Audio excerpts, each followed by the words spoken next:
Hello guys, আজকে আমি মুকলিশপুর মোড়ে আজ 10টার সময় আজকে রওনা হয়ে গেলাম। দেখি মুকলিশপুর মোড়টা কেমন।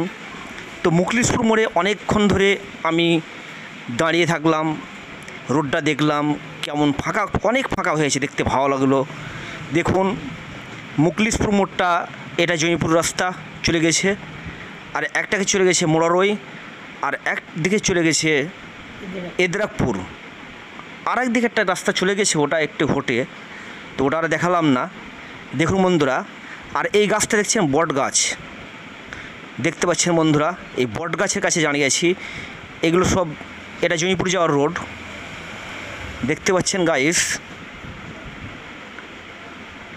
এটা চলে আসছে এদ্রাকপুরে, যে বাইকটা এক্ষুনি এলো গাইস।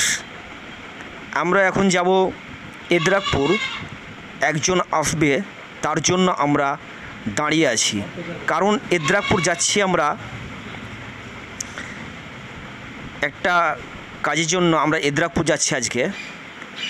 তারপরে এদ্রাকপুরটা দেখাবো একটু।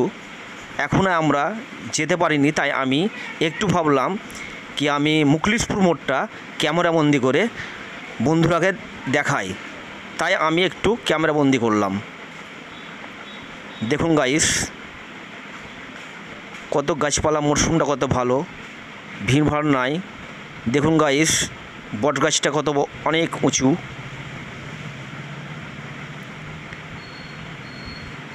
দেখছেন গাইস, আমরা এখনও আছি অপেক্ষায়। চলে এলাম একটু চায়ের দোকানে, একটা চা খাবো। চায়ের দোকানে একটা ফ্যান চলছে, গরম লাগছিল অনেক, তাই একটু চায়ের দোকানে চলে এলাম, একটু আড্ডা মেরে। এখনও আমার লোক আসেনি, আমি অনেকক্ষণ বটগাছের তলায় দাঁড়িয়ে থাকলাম, তো গরম লাগছে অনেক, তাই আমি একটু চায়ের দোকানে চলে এলাম। চাটা খেয়ে হয়তো রওনা দিব।